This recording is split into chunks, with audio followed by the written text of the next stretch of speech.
Hello and Happy New Year from Game Rant! We hope you've had some well-needed family time and caught up on some games that you've been itching to play. We all have that backlog of games and everyone has their opinions on games you need to try before it's too late, which is why we at Game Rant asked you on GameRant.com, what game should everyone play before they die? Us gamers have got very strong opinions on this, so I'm excited to see what you guys wrote, so let's get into it. Alright, right off the bat, the very first answer I see I really like, which is written by Detective Fox.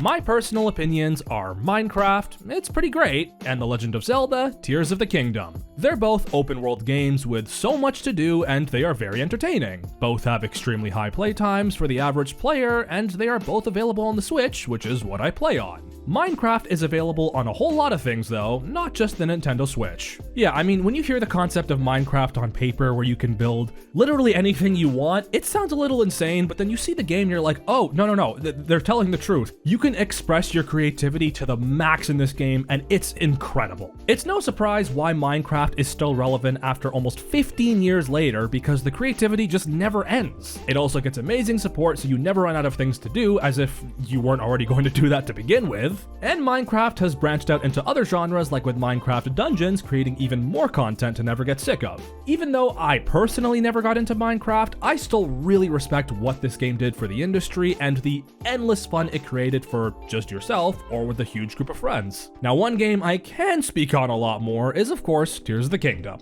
Tears of the Kingdom looked at everything Breath of the Wild did and said, this is cool, but let's make it even more insane and make Breath of the Wild look like a sketch project in comparison.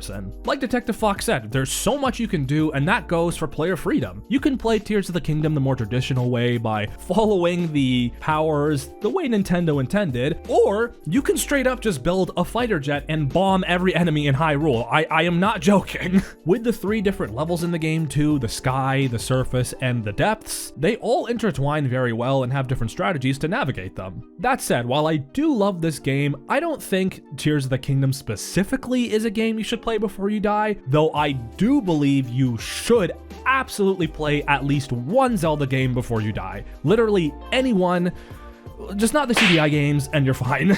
Yeah, Detective Fox, these are both amazing games, love your answers. Okay, so the next answer is another 2 very solid pair of games posted by I Watch Pirated TV shows. We're not condoning that here, but okay. Tetris or some sort of Soulslike. The game on its own is already incredibly addictive, and there's a reason why it's played both casually and competitively to this day. And you know what also really helped push Tetris out into the world? The fact that it released with the Game Boy. Tetris became synonymous with the Game Boy on release and has branched out so much into its own thing that it doesn't need Nintendo to be a strong game. They still do have strong relations, I believe it recently just got another version on the Switch, but the game on its own is incredibly addictive. It's so easy to pick up. You can literally just get a free version on your phone and try it out once. I absolutely agree, if you don't play Tetris, you're missing out on a staple of the video game industry. And as for his second answer, I also agree completely. Souls-likes are now a pillar, albeit a more recent pillar of the gaming industry. Unlike Tetris though, where you can pick it up either competitively or more casually, Souls-like you either love or can't stand. And there's nothing wrong with that either. You don't have to like a Souls-like, but I do still think it's a great idea to try them out just to understand why it's so significant today. Especially because From Software alone, which shaped this genre, is one of the strongest game studios today. You should play one of their games to understand why their design philosophy is so strong in video games. Sekiro is a great game to start. It's a shorter one in comparison to Dark Souls or even Neo, I believe is another one that's not made by From Software, but it's still Souls-like. And if you like a shorter game, well then you got all of the Dark Souls games and Elden Ring especially to go through. I Watch Pirated TV shows, it's a hilarious name. Love your answers as well. Great games to pick from.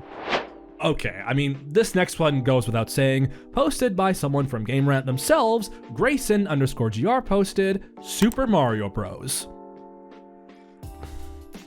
What can I say here that hasn't already been said? You of course should try out the game that has made the video game industry what it is today. You of course need to try out the game that literally saved the industry from disaster. Super Mario Bros. Is a quintessential video game. Honestly, I would argue the most significant video game of all time. Not only for the first two reasons I mentioned, but also if you're just trying to get into video games, like if you're new to this medium and you want to play a video game, this is so easy to pick up and it's super accessible. It genuinely still holds up so well today. People still play it for fun casually on the go. People still speedrun it like crazy, and yeah, this is one of the most fun games to watch people speedrun, despite how old it is. Heck, I mean, if you're watching this video, you've almost certainly already played it, so you understand its significance. And if you haven't played it by some chance, what are you doing?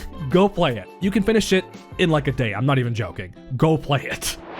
Oh, okay, this is one I actually didn't think of, but I can totally see this working. Smoke posted Fallout. I'm assuming he means any Fallout game and not a specific Fallout game, because I agree this game series is very important today. Fallout, along with another really big Bethesda RPG series, are essential for understanding what makes the RPG genre so special. And I would say Fallout is more a game series you should try to also appreciate video games beyond just the medium of gaming. Fallout is one of the most critically acclaimed not only game series but also now game adaptations out there. It's thanks to Fallout, along with The Last of Us and a couple of other video game adaptations, that video games are finally good outside of just the gaming medium. Thank you, Fallout TV show, for being unironically amazing and not some like goofy, cheesy movie like we used to get back in the day. It's just genuinely good. I think this is also really good if you're not much of a gamer but want to get into games and you enjoyed the show. Absolutely try out a Fallout game. Smoke's answer was a bit unorthodox in my opinion, but still works out very well for games you should try.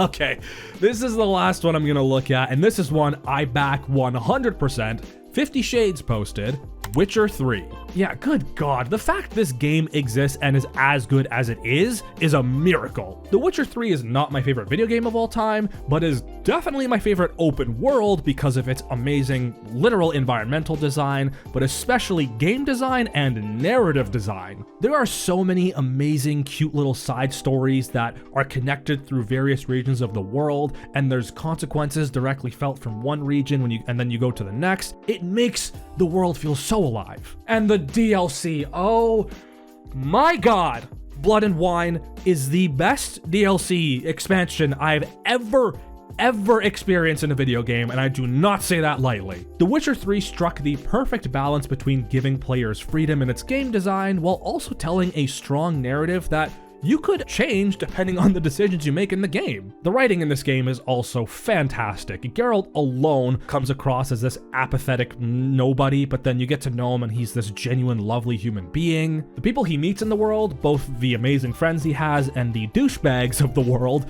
make this game so much richer. It also does a great job working with what it already has, because as many of you probably already know, The Witcher did not originally start as a game series. It's actually a book series that was created by Polish author Andrew Sapkowski. I'm so sorry if I botched that name. They take place after the books and do a fantastic job building up on the lore and also implementing the lore that was already created by the author. You want just an incredibly solid experience of a video game? Play The Witcher 3. I will say though, dedicate a lot of time to it. Apparently a lot of people didn't finish this game because there was so much content to it, but it's so worth it. Both the main game and both the expansions, especially Blood and Wine, are phenomenal. Worth every cent. Yeah, I can't back this game enough. 50 Shades, I wholeheartedly agree.